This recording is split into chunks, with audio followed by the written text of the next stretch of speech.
Hello. Next discuss ചെയ്യാൻ പോകുന്നത് സിഗ്നേച്ചേഴ്സിലെ സെക്കൻഡ് മൊഡ്യൂളിലെ സ്പീച്ചായ art, truth and politics by Harold Pinter. അപ്പോൾ ഈ ഒരു ക്ലാസ്സിൽ ഇത് കംപ്ലീറ്റ് ആയിട്ട് ഡിസ്കസ് ചെയ്യണില്ല, അതിൻ്റെ കുറച്ച് പാർട്ടാണ് ഡിസ്കസ് ചെയ്യുന്നത്. ഈ ആർട്ട്, ട്രൂത്ത് ആൻഡ് പൊളിറ്റിക്സ് എന്നുള്ള സ്പീച്ച് ഒരു നോബൽ അക്സെപ്റ്റൻസ് സ്പീച്ചാണ്. നോബൽ പ്രൈസ് നേടിയിട്ടുണ്ട്. 7 ഡിസംബർ 2005 അതിന് നോബൽ പ്രൈസ് കിട്ടിയത്. Harold Pinter is one of the well-known modern British playwright of the 20th century. 20th centuryയിലെ ഒരു ഫേമസ് ആയിട്ടുള്ള ബ്രിട്ടീഷ് പ്ലേറൈറ്റ് ആയിരുന്നു Harold Pinter. He began his career in theatre with the play The Room in 1957. 1957 the room എന്നൊരു പ്ലേയിലാണ് ഫസ്റ്റായിട്ട് ആ ഒരു process തുടങ്ങിയത്. He is well known from his play The Birthday Party 1957. Famous ആയിട്ടുള്ള ഒരു play ആണ് Harold പിൻറ്ററിൻ്റെ the Birthday Party. Some of his well known plays ആണ് the Homecoming, the Betrayal, അങ്ങനെ എക്സെട്ര കുറേ ആയിട്ട് ഹാരോൾഡ് പിൻറ്ററിന് പ്ലേസ് ഉണ്ട്. The Servant, Go Between etcetera. The given section, Art, Truth and Politics, is an edited version of his Nobel Prize acceptance speech. അപ്പോൾ ഇവിടെ തന്നിട്ടുള്ള ഈ ഒരു ഇതൊരു ശരിക്കും പറഞ്ഞാൽ നോബൽ പ്രൈസ് അക്സെപ്റ്റൻസ് സ്പീച്ചിൻ്റെ ഒരു എഡിറ്റഡ് വേർഷനാണ്. It was projected on screen on 7 December 2005 since he was not present at the ceremony due to his illness. അപ്പോൾ അതിന് എന്തോ അസുഖമായത് കാരണം ഇത് റിയലി പ്രസൻറ്റ് ചെയ്യാൻ കഴിഞ്ഞില്ല. സോ അത് സ്ക്രീനിൽ പ്രസൻറ്റ് ചെയ്യാണ് ചെയ്തത്. In his speech, he criticizes the US government's war policies and its attempts to become the big brother. അപ്പോൾ ഈ ഒരു സ്പീച്ചിൽ ഹാരോൾഡ് പിൻറ്റർ എന്തിനെ കുറിച്ചാണ് പറയുന്നത്? US ഗവൺമെൻറ്റ്സ് വാർ പോളിസീസ്, ആ ഒരു വാർ പോളിസീസിനെ കുറിച്ചാണ്. ജനങ്ങൾക്കെതിരെ അവരുടെ അട്രോസിറ്റീസിനെ കുറിച്ചാണ് പറയുന്നത്. In the end he reminds the audience the importance to fight for a war free peaceful society for the future generation.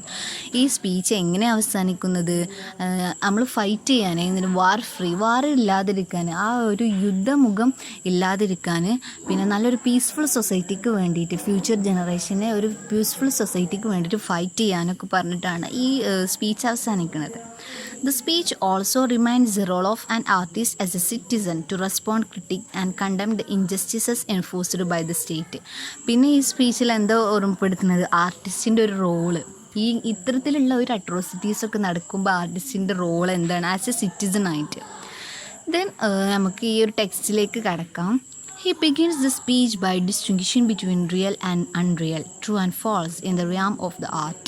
ഒരു ആർട്ടിൽ റിയൽ ആൻഡ് അൺറിയലിൻ്റെ അതിനൊക്കെയാണ് താരതമ്യപ്പെടുത്തുകയാണ്. Real, unreal, true, false. But in every day life it is important for a citizen to know the truth. പക്ഷേ ഇന്നത്തെ ഒരു ടൈമിൽ ഈ ഓരോ സിറ്റിസണിനും ഒരു ട്രൂത്ത് അറിയൽ മസ്റ്റാണ്. It is important.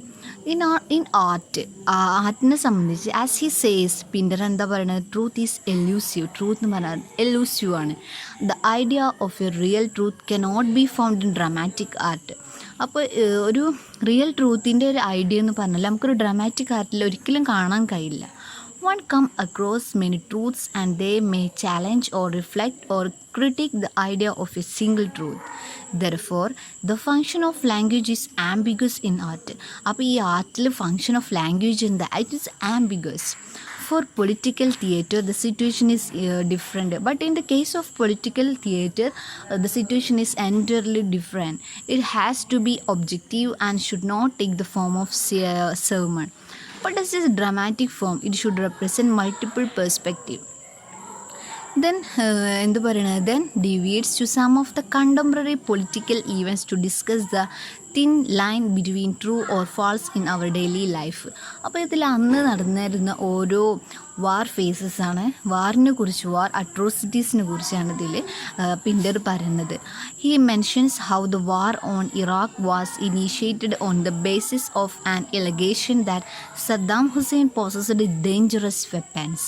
അപ്പോൾ അന്ന് ഇറാഖ് വാറിൽ നടന്നതും പിന്നെ അന്നത്തെ സദ്ദാം ഹുസൈൻ്റെ ആ ഡേഞ്ചറസ് വെപ്പൺസിനെ കുറിച്ചൊക്കെ പറയുന്നുണ്ട്.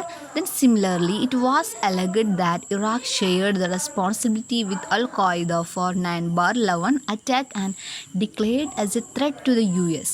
But later it became clear that these two were not true. Therefore, truth here what US understood and wanted to present before the world.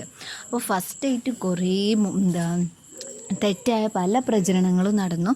Then it becomes untruth. പിന്നെയാണ് അതിൻ്റെ സത്യാവസ്ഥ really പുറത്തു വന്നത്. അന്ന് US എന്താക്കി മറ്റുള്ള ലോകത്തിന് മുന്നിൽ അത് സമർപ്പിക്കുകയും ചെയ്തു. He then discusses in detail the history of war crimes committed by the US. പിന്നെ പിന്നർ എന്താ ഡിസ്കസ് ചെയ്യുന്നത്?